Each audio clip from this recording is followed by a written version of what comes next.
Elaka ekoti ete molimo enganga eloba makambo ya likolo boka na nzambe ya bomoi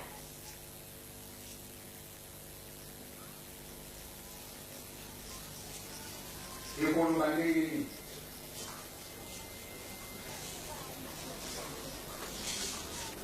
soki melimo na bandimi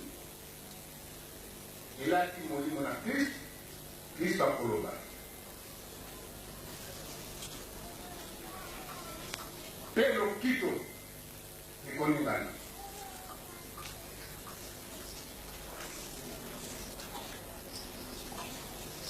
soki nzoto ya bandimi evandisi Kristo makasi Kristo akosepela bandimi akolambisa bandimi akolambisa bakambi akopesa mayele ya likolo akopesa nguya ya likolo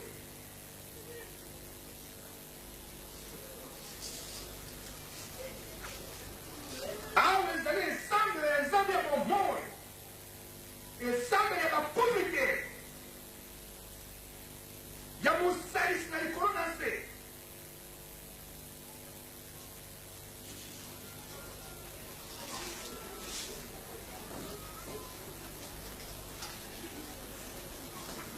Tuwembe kamata Bible kanga na verset 4:30. Ndimo mosantu na nzambe mawate bosili kotiama elemo na ye mpona mokolo na lisiko Molime kosepela wapi?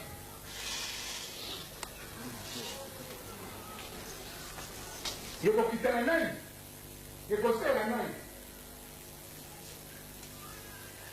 Molime komi na mawa.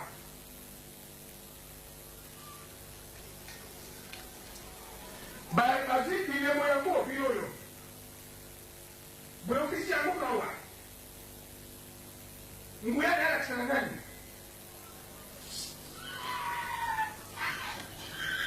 Akolakisana nani? Akosepela nani?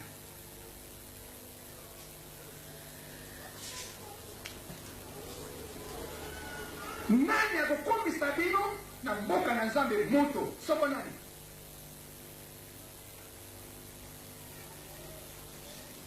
Metema na bino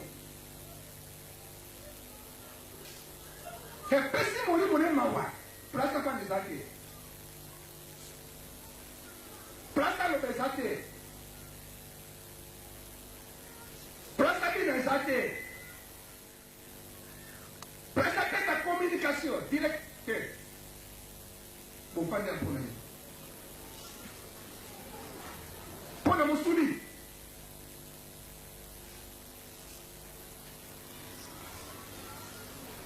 tina nini bofandi awa bolingi molimo te bofandi kuna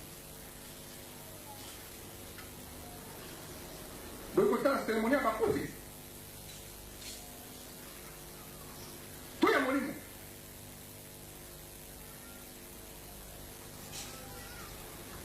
boyekosepela seremoni ya mosuni oyo ya mosuni ya mabele oyo bomona na miso na bino ya mabele to bokomona seremoni ya molimo to bokomona na miso ya molimo.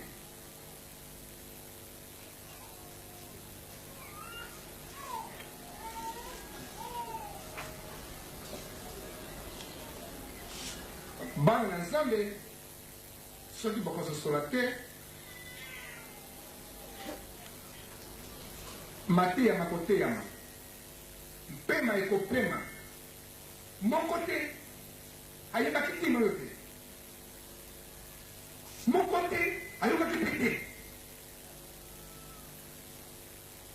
moko te asosolaki te amonaki mpe te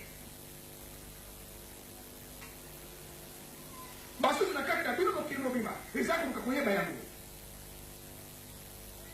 eza koluka komona yango, eza koluka koluka yango, eza koluka kosalela yango, kasi bino bozwi yango mawa,